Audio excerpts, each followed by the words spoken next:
It's time for this week's episode of Brandon Sports Talk, featuring in-depth interviews from those who are trending in the world of athletics. And now, here's the host of Brandon Sports Talk, Brandon Pate.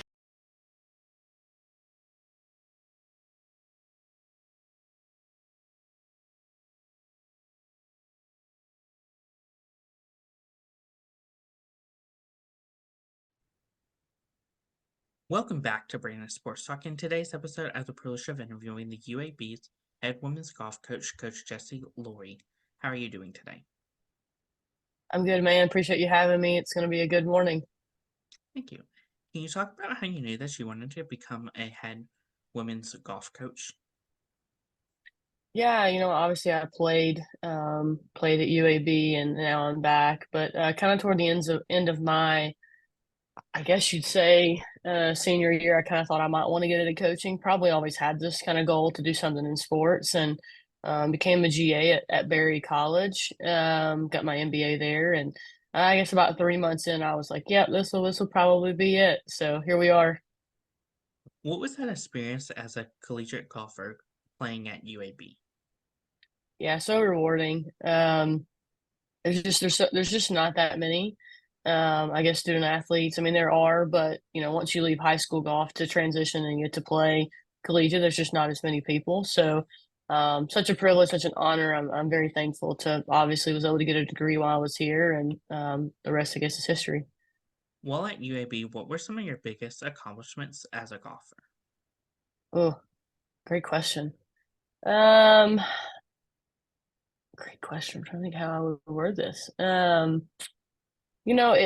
I would say my golf career was decent. I think I would have preferred to play a few more tournaments, but unfortunately, that sometimes you just don't play good golf, and that happens. But I was also in the honors college. Was also a part of SAC here. I was SAC vice president, so was in the business honors school as well. So there's just so many, I guess, things that are bigger than golf. I would say like golf was great. But I think there's so many more things outside of just playing golf that was special and unique to UAB as well. For you, what was that experience like getting to put on that UAB golf polo? Yeah, um, such a privilege. Just kind of shows, how much that you really, you work. You work hard. You grind. You do the lifting. You do the weights. You do the running or whatever it may be to mobility. I mean, all the different things and to get to put the polo on and represent a university and get to play golf while doing it. And it's hard to sometimes put into words. You have to really remember how special that is.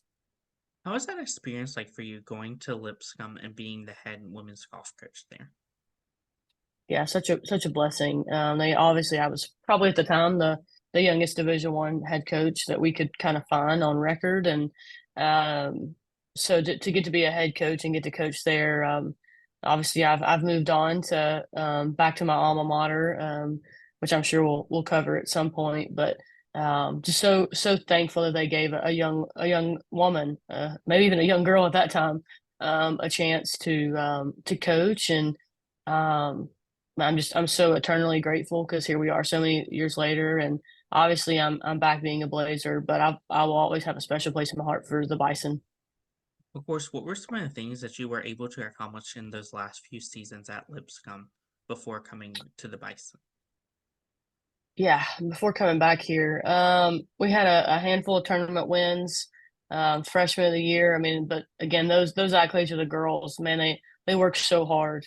Um, couldn't be more proud of what we accomplished there, and obviously it led me to transition here. But I can't say enough about my assistant there and the people there and how hard my girls worked and how much they were committed to a common goal and how much they wanted to be better.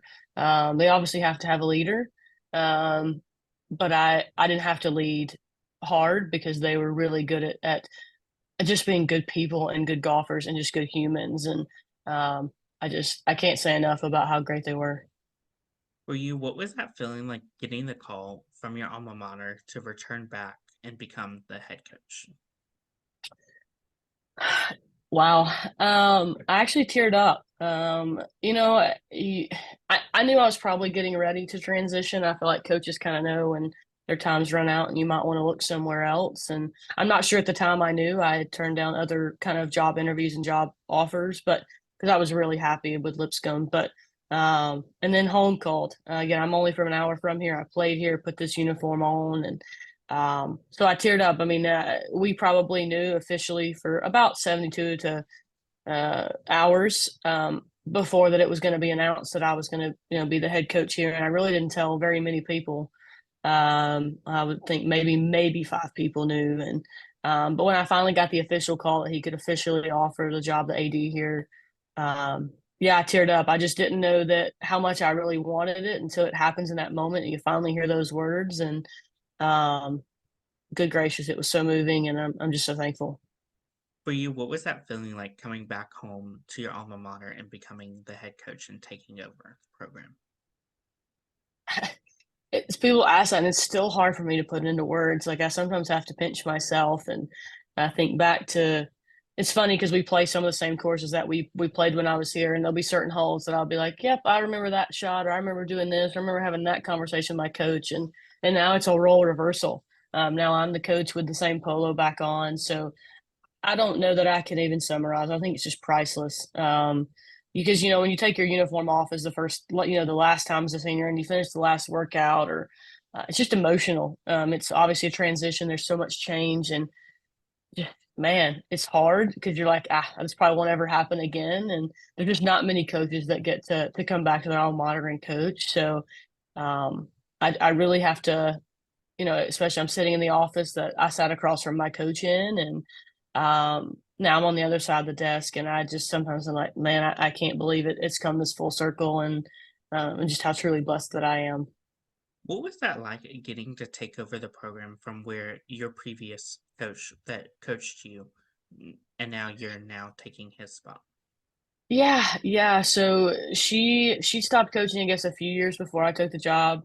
And I've seen her. Obviously, she still kind of is in Birmingham, so I've seen her and we've chatted. And yeah, it's just it's unique, Now I get to put I guess, my spin on the program, and she and I still stay in touch. So I was very very thankful that she's still kind of around. And but yeah, it's you want to remember what you had when you were here, and you want to build on it, and you want to grow it and make it better so that it's even better than when I was here. And nothing against my coaches or my teammates or the staff here. You always want better for your place and your home. And I just want to make sure that the girls, I'll have three graduate here in a few months, and I just want to make sure they remember this as fondly as I do. How have you been able to build the culture and rebuild the culture and make it more better from when you were a player? Great question. I think it's a day-to-day thing. It's a process. I know you've probably heard that from another coach or two, or maybe a million. I don't know. Um, but you've heard trust the process. Do it every day. Remind the girls what a privilege it is. I get so many emails, and you're their hand chosen. These are the girls that we want here on our roster wearing UAB. And sometimes I have to even remind myself that, and I have to remind them of, guys, this is still a privilege. So just kind of a daily process of just reminding them how special this really is, and don't waste the opportunity. What does a typical golf tournament look like at UAB? Yeah, I mean, typical is, leave on a Friday or Saturday, depending if we're driving or flying. And usually practice round is Sunday. You tee off sometimes around the 10 o'clock. You're there at 9, warm up, play 18, practice a little after, and then get some dinner and try to get as much sleep as you can. We try to obviously buffer in some homework time, but then usually play 36 holes and then 18, and you either are driving back or, um, taking a plane back. Just depends. Yeah, it's a great 4 days. I usually know when it's getting closer. I start to get a little antsy, and we're very close. We're about 2 weeks from our first spring term. We're going to have a match later on this week. That's kind of the tune up for the spring, but we're about to be here, and I can kind of feel it. I'm not sleeping as much because I'm getting antsy, so I'm ready. Being an alma mater and a player, what has that been like sharing that experience with your current players about what you've been through as a player? Yeah. The best way I know how to put it is we actually had one of our girls graduate early. And so she obviously now has, the same diploma that I have kind of above my head here. And it's the same sash that kind of I got to wear at graduation. And so as the head coach, I got to put it on her. It's a really cool ceremony. And they actually did not do that when I was here. So we were kind of both experiencing it for the first time together. And when I got called up there to, put the sash on her, and I put it over her, and she looked at me and she's like, "What are you doing?" And I was like, "I don't know." Like I had started to tear up and I could feel it coming. And this is probably in front of 200, 250 people, and we're just taking a picture. I'm just putting a sash on her.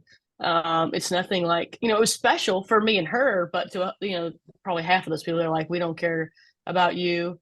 Because we're all in there and they're probably not even paying attention. They're talking to their family, enjoying their moment.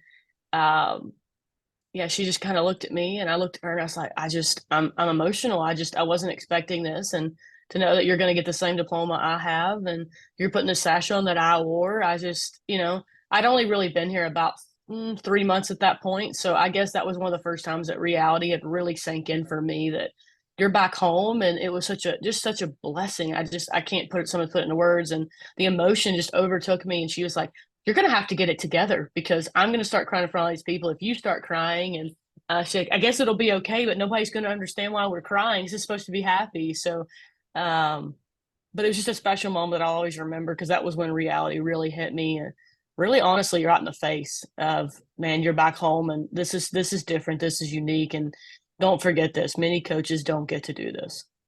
Can you talk about, of course, the culture that you've built for UAB's golf program? Yeah, it's more of trying to, establish what this looks like. Getting up every day, doing what we have to do, and prioritizing your time so that when we get to the golf course, we're there and we're ready to go, and we're locked in when we get there. And that's very, very important for us. And just kind of teaching them what that looks like and establishing the relationships to really help the girls know what to do. What does that recruitment process look like for those prospective student athletes, and what do you look at in that as a head coach in them? Yeah, it's a very broad question. It's a good question, but it's very broad. I'm just going to probably put it in the simplest of terms. I'm looking for a girl who wants to be a Blazer. I'm here. This is what I guess I just, like I said, I didn't realize I wanted it till I got here. And, um, there's probably nobody that cares as much about UAB women's golf than I do. There's probably a handful, but I would think I'm up there on that list, and this is my passion. And so I'm looking for girls that want to be a part of what we're doing here in Birmingham. Of course, what does that official visit look like for those prospective student athletes, and what is it like as a head coach seeing them fall in love with the campus and facility? Yeah, yeah, it's you can usually see it on their faces of they can see themselves here. And um man, it's just fun. And that's all I really know how to say. It's good, and you get to show off what I've always been proud of. Again, and showing them the business schools and showing them our brand new Hill Center and all the new buildings and where we practice indoors. It's just a lot of fun. Again, you don't know what you don't have, and now I have it, and I'm just very blessed. Who are some of the teams in your conference that you compete against each week? Yeah, so women's golf is a little different. We don't see, I guess we don't see every day the same golfers. We go to a tournament and we don't always know um, what we're gonna see or who we're gonna see. Obviously, we're gonna see some Birmingham teams and some mostly Southern teams. But I mean, we're going to West Palm in 2 weeks. There'll be 15 other teams there from all over the country. And then we're going to Mississippi in a match play. There'll be only 8 teams there, and we're playing match play, which is very unique. So it's kind of, and then we're flying to California. I guess it'll be about 2 months from now. So you just never know what you're going to get when you get there. But all I know is we try to put the little white ball in the hole. What is it like, obviously, getting to compete against some of those different teams from different areas like California? Yeah. I guess that I really try to make sure that my girls enjoy that opportunity because there is so many different teams and so many different cultures and so many different schools. The odds, unless you really get kind of unlucky, I like to say, you won't see the same team, especially in the southern area. We will, but we go to California, we probably won't ever play with those teams again unless we end up at a regional or something of that nature. Like that's why we're doing it. And so because of that, we just don't see that culture. And there's so many different girls that are on those rosters and different countries and cultures and what their coaches do and what we do. And so enjoying just getting to play with other people. Like golf is such a unique game in that you can play with an 8-year-old and you can play with a 90-year-old and have so much fun. And some of my fondest memories of back home, I played with a lot of older ladies, and they won't get upset about me saying older because they were older than I was. And they were like, we just can't hit it as far as you do. I'm like, well, I'm a little bit younger. And so with that, there's just such a unique game that people can see across all ages. And that's what I try to remind the girls, like, enjoy this because this is the only time you're really going to play with people your age. And then you're going to go back and play with your dad, which is just as fun. I love playing with my father, but this is the time you really get to play with other girls and other competitors that are as good as you all the time. As an alma mater and a head coach, what's it like seeing your freshmen put on that UAB golf polo that you put on? Oof, you might make me emotional. Great question. That's a great question. When they come in on gear day and I'm kind of looking at my office door thinking about what that looks like on gear day. And usually when they're freshmen, they show up with their parents, because their parents are helping them move in. This is transition. It's hard on everybody. And, and I really try to be very intentional when the players and the parents come because you can see it in the parents' eyes. Oh my gosh, what are we doing? We're dropping our kid off with a coach, and what are we thinking? And but also the excitement in the eyes of the kid and the parents of like, this is a new step and they're excited. And so I don't know that it's the polo because by then we've already been here a month before we really compete. But when they get their hands on their first golf bag, because I usually set those out first and let them have those. So they want to go out and practice before, the competition really starts or team practice starts because they usually move in a few days early. And they got their head covers, they got their new balls with their logo on, they got their new gloves and their alignment sticks. And when they pick that bag up and then the dad picks it up because it's usually the dad and then the mom's like, it's so cute, and the dad's like, man, that's a great bag, so it's fun. And that's when your eyes really light up because you're like, this is it, we're here, it's time for a new year. And those kids, they get so excited about the little things. I mean, the stuff in that bag really doesn't cost that much. But to them, it's worth $1 billion, and that's what makes it fun and exciting, and makes coaching that much more fun. What is it like for you as a head coach getting to see them achieve those first milestones in their career?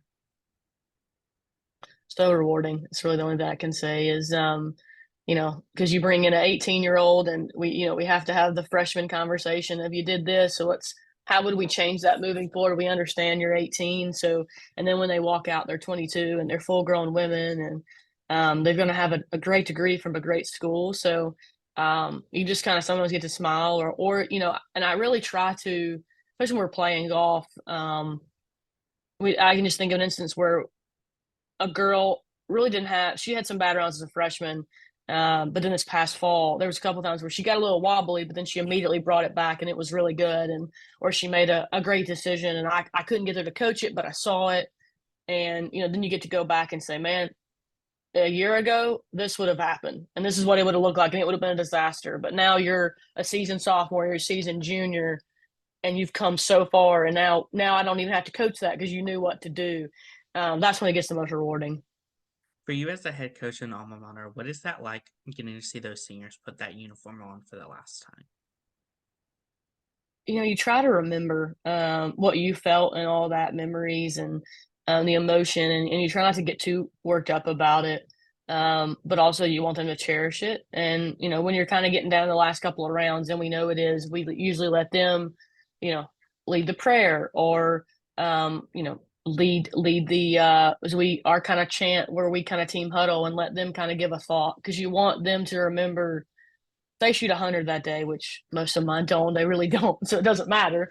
But you don't want they're not going to remember what they shot in their last round. Probably not in a year from now. I don't remember, and I can usually remember many scores and holes that my girls play. So, I don't remember what they shot, but I remember the emotion. I remember them getting to be with the team for the last time, the last team photo you take, when you kind of hug everybody. And so you want to make sure you make those moments more special so that they remember those. And great, they shot 65. That is fantastic. We will celebrate that too. But you want them to have a better memory leaving than you want it to be more about the golf because this is only a blip in their life, and you want them to have that memory taken forward. As a head coach, what is it like seeing your players go on and playing in professional golf, whether it's the LPGAs or going into coaching? Yeah, I would say I've had more kind of on the not on the golf side as much. I've had more, get into medical school or start a great professional career beyond the golf course, or they go into coaching, which is just as rewarding too. So um, you just know that you get to, lay some seeds down and let them grow. And one of those, I think the smallest seed in the world is a mustard seed, and so I like to say we're going to plant the mustard seed and just let it grow, let it do what it does, and we just hope that in those 4 years, that mustard seed, just starts to sprout a little bit so that when they really get to really enjoy life and use that degree to the purpose it needs to be. What are some of your future plans for the program moving forward? Yeah, win golf tournaments. I know that sounds very cliche, but I haven't won a golf tournament in 4 or 5 years, something like that. Could have been longer, but I think it's about 4 or 5. Could have been shorter, but I think 4 or 5.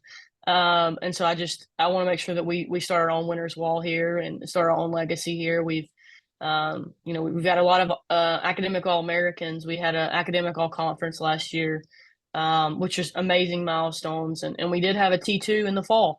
That's probably the best finish. Like I said, I think it's been 3 or 4 years, but and really, really close to win that golf tournament. So win a golf tournament and then going to regionals is probably the next big goals. Obviously, we just moved in the American, so we've definitely never had an American Conference Championship. So that's high on the list. But more than anything, I want my girls to graduate, but I want them to have fun. I want to win golf tournaments and have some fun doing it. What would you tell your younger self, that player that was at UAB, now Oof. looking back on your career, being the head coach at your alma mater? Wow, what a loaded question, Brandon. Man, what would I tell 20-year-old Jesse? Um, mm, that it's gonna be great. It's gonna be great. You're gonna get to come back. This is not it for you. Um, and that's special. Like to know that I get to put this uniform back on. Like I took and I don't ever take really selfies. It's not really my thing. But the first day I was here back, I took a mirror selfie and sent it to the family, and just just how special that was because there's just not many coaches that get to come back and do this. So to get to go, walk up to 20-year-old Jesse and tap her on the shoulder and say, "Hey, this is going to come full circle. Try to remember this because you're going to need it down the road, and remember this and how special this is." And um, this is not it. This is not the ending. This is just going to be the beginning of a great golf. It's just a stepping stone in your golf career, and you're going to get to come back, and you're going to sit in that office, and you're going to lead young women just like you were led, and hopefully lead them better, that they can continue on to lead somebody else better. Because maybe one of these players will come back and get to coach here one day, and I hope they get to lead better than I did. So, and you're not going to be perfect. That's okay. That's what coaching is, and showing being vulnerable and showing these players how you can do that as well. I'd give a lot of money, Brandon, to go back and tell Tonio Jesse just to keep her head up and to know she's going to get to come back because it's really full circle now. What advice would you give those incoming freshmen entering their first year of college golf? Eyes wide open. But also appreciate where you've come from. Remember your parents. Remember what they did for you, and thank them continuously. I make sure every time that I leave, seeing my parents or we hang up, thank you and I love you. So those kind of things, and just eyes wide open, and make sure you ask a lot of questions. I tell especially my freshmen, is this a dumb question? As a freshman, no, it's absolutely not a dumb question because you probably don't know. Now, as a junior, I might tell you, yes, that was a dumb question. You already know what my answer is going to be. But as a freshman, ask questions. Like, don't feel like just because you should know. You don't know what you don't know. I believe that statement more and more every day. Ask questions because you want to be a lifelong learner, and you have to learn a lot your freshman year. So just keep asking, and there'll come a time where I'll say, "Hey, you're kind of on the back end of being a freshman. Probably should already know this answer." But the first few months, especially, just ask questions and just be intentional with your coach. What advice would you give those players out there looking to play professionally, whether it's on the LPGAs or the European Tour? Gosh, I hope you work hard.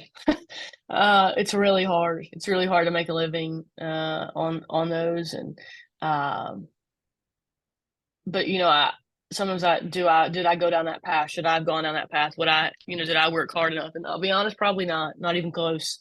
But I also don't think that was ever. I think the reason I didn't was it wasn't my desire. So I really feel like I'm called to coach and lead young women, and empower them, and give them a voice. So for more than anything, if that's really what you want, you better work hard.